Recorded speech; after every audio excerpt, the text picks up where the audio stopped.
going to be sharing with you in this video how to trust your heart when you don't know what to do, because there's going to be times in your life where you don't know what choice to make. You're going to be confused, you're going to be disoriented, you might feel a little bit chaotic, and in these moments what we want to do is we typically like to look outwards and seek that external validation in terms of what choice we should make. But in those times where we are in that chaotic state where we don't know what to do, that's exactly when we have to tune into ourselves. And there's going to be this part of us that doesn't want to do that. There's going to be this part of us that wants to look out there. In this video, I'm going to share with you how to combat this need to look out there, go back into yourself and trust yourself when you know that it's time to do that. So if you're new to this channel, what I want you to do is I want you to hit that subscribe button. I want you to hit that notification bell, because I do post a new video every single day. Also, if you want to work with me one-on-one personally, hit the link that's in the description box of this video to apply for a free consultation. Now, the first thing that I want to share with you in this video in terms of how to trust your heart when you don't know what to do is to, number one, drop the mind and do what feels right. Now, why do I say feels right in this way? Because what happens is that when you don't know what choice to make, at some point, you have to surrender to the fact that your ego can't make all the choices for you, right? When you're trying to make choices from the ego, what happens is that you start to make choices based on the current paradigm of your reality, based on your current level of consciousness. Now, what consciousness wants to do is it wants to move forward and always transform, and that's part of being a human being, is always changing. But when we try to make choices from our mind, from our analytical ego mind, what we're doing is we're making choices from what we already know. But sometimes it's important to make choices from that space of not knowing. Like, you don't know what the result is going to be.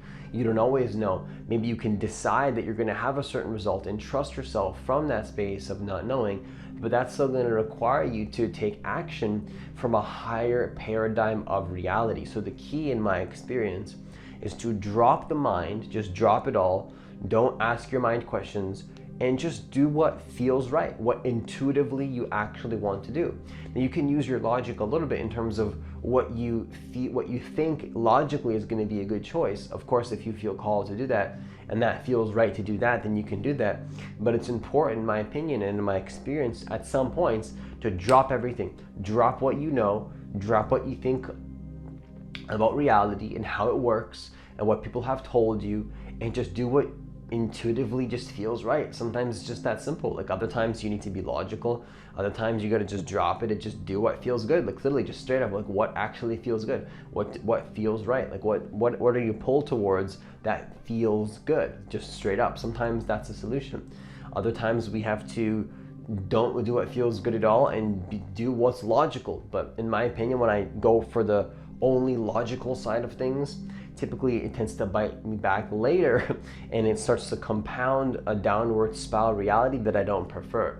But when I trust that inner resonance in combination with logic, because trusting your higher self and trusting that inner flow of consciousness doesn't actually contradict using your logical mind whatsoever. You still have the mind, you still have all the logic, you still have what you know, but then on top of that, you add more, so to speak, of what you don't know, and you take those calculated risks from that space of understanding where you are now. So the first step to this process is to drop the mind and just do what feels right. Sometimes that's how you trust your heart. It sounds simple, it sounds easy, but sometimes that's exactly what we need to hear. It's like, wow, do I have permission just to do what feels right? Cool, thanks, I appreciate that. You didn't need me to tell you that, but sometimes it's good to hear from the outside. Now, the second thing that I want to share with you in this video in terms of how to trust your heart when you don't know what to do is to, number two, I have a question for you. And that question is, what is calling you? What is calling you? What is pulling you? You know, this is where you have to let go of the mind. You have to let go of the mind. You have to let go of feelings too, even. You have to let go of the logic and the feelings. You got to connect to something deeper within you, where it's sort of like a feeling, but it's hard to explain. But it's almost like something is pulling you and you don't even know why. Maybe you're called to eat a certain food. Maybe you're called to reach out to a certain person. Maybe you're called to do something that you haven't done in a while. And the key is to start to trust what is calling you. And this is oftentimes not going to be logical, and it could be a feeling, but it also could just be something beyond both of those things. Because think about it like this: your thoughts and your feelings, and the combination of the two, is just a collection of patterns in who you've built up yourself to be up until this moment. But when you're called to do something else, that's actually something that is transcending both your mind and your feelings, right? And that's really the heart. The heart is you trusting in something that you have no idea even what you're trusting in, yet you have that faith and knowing that somehow it's going to work out, right? That's what it really means to trust your heart when you don't know what to do, is to trust in trust itself. Trust in your calling moment to moment. Another thing I want to add is to just trust in that trust. Trust in trust. I'm going to make a whole video on this in terms of how to trust in trust. But you can trust in something higher than the mind and the feelings. And really what that means is that there's another aspect of consciousness that is within your own being that you want to tune into, that you haven't tuned into yet, but some part of you wants to go explore that aspect of life. It doesn't necessarily have to be seen as some higher power or something that's like out there, or like God or the universe. It could literally just be something as simple as you want to go explore an aspect of consciousness that has not been explored before. And so your spirit is calling you towards that direction. And all of this is true, but some people just don't resonate with those terminologies. But the key is to realize that if something's calling you, you want to learn to trust in that. You want to learn to trust when it's time to follow that, because there's going to be times where you have to drop what you think you know about reality. Once again, drop what you've been taught, even drop what you feel. Just drop it all. Drop everything you think you know and just trust that flow. Just trust that consciousness. And that's how you trust your heart. Like I remember when I was in a downward state a while back, just dropping lower and lower and lower. Things were progressively getting worse in every single area of my life. I seemingly didn't know why, because I thought I was very spiritual. I thought I had everything figured out. I thought I had it all, locked in, and I understand everything, did years of meditation, but yet things weren't working. And at some point, I had to surrender it all. I had to just surrender it all back, just give it all back to life, give it all back to the universe, and just surrender it all, and just do what naturally comes up in the moment from that surrendered state. Like sometimes there's a storm happening, you don't know what's going on, things are chaotic, but you have that internal groundedness through the storm, right? Things may be chaotic around you, but you can hold that inner stillness within you throughout the chaos. And for me, things had such a high amount of chaos, there was so much going on, that I couldn't even trust, that there was nothing to grasp onto anymore. I couldn't grasp onto my mind, couldn't grasp onto my feelings. There was nothing to hold on to, and so I had to just let it go and just do what I felt called to do in each moment. That's what it means to follow what you feel called to do. It's like a calling. It's something that's calling you beyond what you understand, in terms of understanding why you feel called to do it, yet you're doing it anyways, and it seemingly is working out in your favor, and you don't know why, but it is. And so the more you can learn to trust in that is when you're going to start to realize that you can trust your heart, even when you don't know what's kind of going on in the external world. Now, the third and final thing that I want to share with you in this video, in terms of how to trust your heart when you don't know what to do, is to, number 3, disconnect from people and tune into what resonates personally for you. It's important to trust people. I think it's important to have mentors. It's important to let go of your ego and be open to learning from outside sources. But at some point, you have to drop it all and take back your power. It's just that simple. There's nothing really else that needs to be said in terms of this point. It's that simple. Sometimes you have to just drop everything that you've heard from every single person, everything you've been taught, because it's still there. Like, you still have it. It's still in your consciousness, right? You still have all that logic. You still have all the skill sets. It's not going to go anywhere. Don't worry. You're going to be just fine. Like, that's the fear, right? We have that fear, like, oh, what if I don't make the right choice? Or what if I don't use what I've been taught? Or what if I'm not following through with, like, you just have to drop all of that, disconnect from people, take some time alone, and do what resonates. You see, sometimes it's that simple. Because what happens is that we can get so lost in ideas that people have told us that we can forget who we truly are. our own power, our own beliefs. And your beliefs do create your reality. Your beliefs create your reality.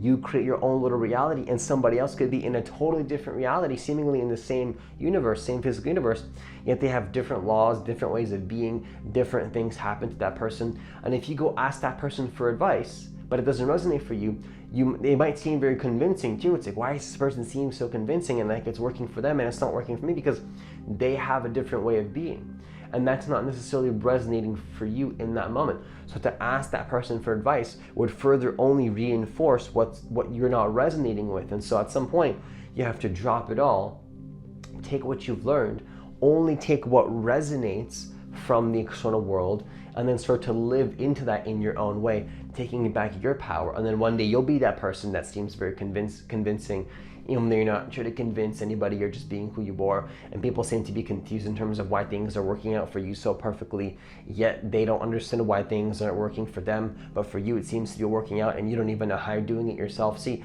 to tap into that state of things just work out for you seemingly perfectly at the perfect time is when you take back your power and trust your personal calling, your personal way of being. See, because an apple is an apple, and an apple is not an orange. It's not an orange, okay? It is what it is. And you are you, and you are not somebody else. I'm gonna say that one more time. You are you, and you are not somebody else. And how things work for you is not gonna be how it works for other people. Even if you take a million things that resonate from another person, there's only gonna be some things that resonate, and some things will not. There's always going to be differences and contrasts in every piece of this universe, and that's what makes it so amazing. And it's important to disconnect from what doesn't resonate and just do what you actually want sometimes. Like, what do you actually want to be doing right now? It's a powerful question. Sometimes if you haven't figured out what choice to make, even from this point, sometimes what you can do is just sit with yourself and say, what do I actually want now? Like, what do I actually want to be doing right now? And then just go do it, whatever you feel called. Don't think about it. See, thinking is hard. Thinking about making a choice is hard. Acting and actually doing, being in the process of actually doing something is not hard. Thinking about what choice you're gonna make is what creates all the anxiety, all the worries, all the stress. Actually doing things is a quite freeing and quite empowering experience when you realize that you don't even have to think about making a choice. And even without thinking, you'll notice that you're already making choices just by being. Like, beingness can lead you to make choices.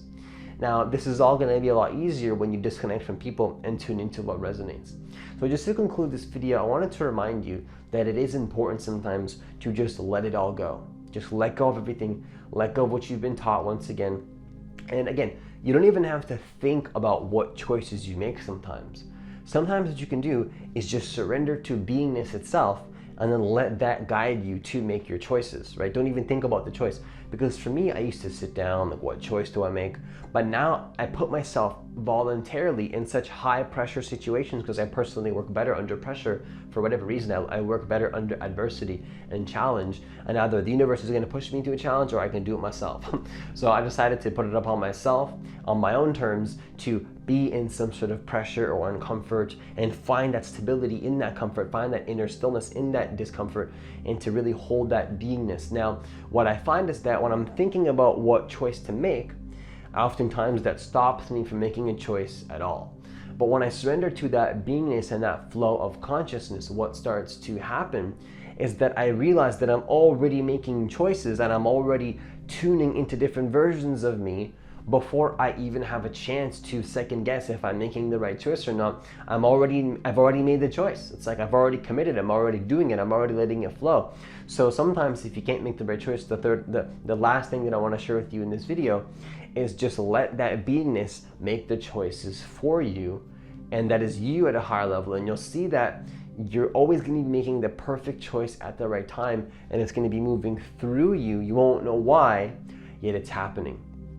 And with that, I conclude this video. Leave a comment down below if this video was supportive for you in some ways. I read every single comment and I love to see it. Also, please hit that like button for me so that more people can get access to this content, because I do believe that every single person on this planet does deserve to know that they are divine creators of their reality, and that they can manifest their reality and do so in the most effortless and easeful way possible. Also, if you want to work with me one-on-one personally, hit the link that's in the description box of this video to apply for a free consultation. And as always, enjoy the rest of your day, and I'll see you in the next